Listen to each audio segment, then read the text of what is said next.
Good morning. We're taking a look at some of our new river level forecasts coming in. Now that we're factoring in some of the moisture that will be falling and has fallen here in the coming days and today. And so we're looking at the river level forecast for the Red Lake River at Crookston. We know we've had some big trouble here with the Crookston area. And right now, I need to stress this is only factoring in a 24-hour rainfall. So starting from 7 a.m. this morning through 7 a.m. Saturday. And factoring that in, you see a bump in the river level heading into the start of next week on Monday. You're looking at about 20-foot range there. That would be moderate flood stage.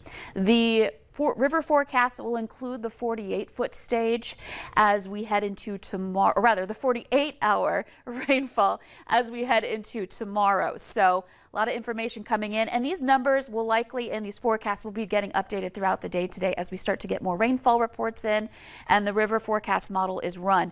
They're working on it pretty hard here, and we'll have the latest on this for you throughout the day. You can check these river levels at valleynewslive.com and go to our VNL weather app for the latest as well.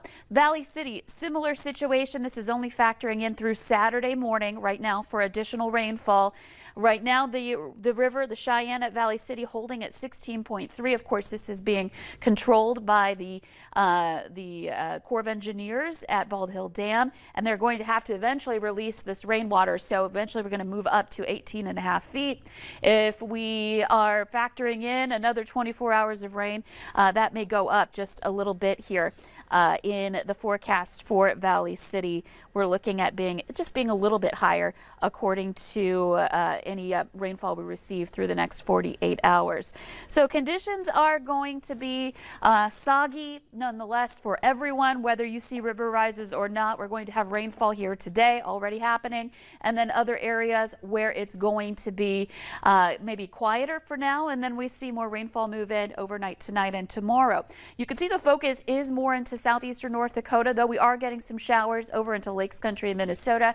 And this is all kind of moving northward, so it's been pushing up toward Grand Forks. You can see it stretches over to Thief River Falls, some of those areas that have had a lot of trouble with floodwaters here and that are currently seeing some breakout flooding north of Grand Forks. You're just now seeing that rainfall approach you.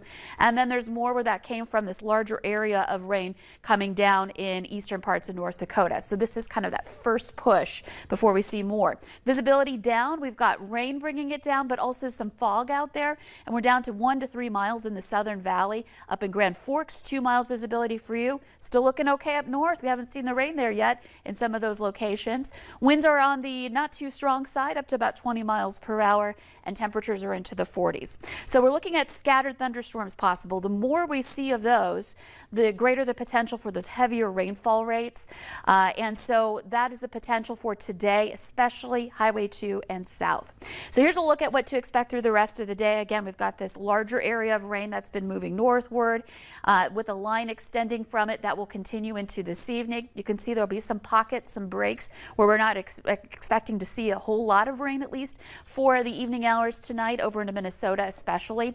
This is 10 o'clock. This continues into the overnight hours, and we just see that rain be a problem for us as we make our way through the weekend as well. Saturday morning, another push of moisture into the valley, and this looks quite widespread throughout the valley. And so we're looking at this lasting into the noon hour and beyond, with some breaks again developing, but still seeing that potential for rain, maybe some thunderstorm activity in the morning hours Saturday, and perhaps changing over to some snow, a thin band of it in areas out to the west for Saturday evening. Gradually that will wind down. So moisture, in addition to what we've seen, we're looking at a large area of 1 inch of rain in yellow there, and some pockets that could see another 2 inches or more with this system moving through. So some of our rivers are going to have some big responses to that. Sometimes they'll tick up just a little bit, especially on those smaller tributaries. We'll see those higher rises, but sometimes it takes a bit for it to work its way into the system. So we'll see that gradual rise as we work into next week as well. So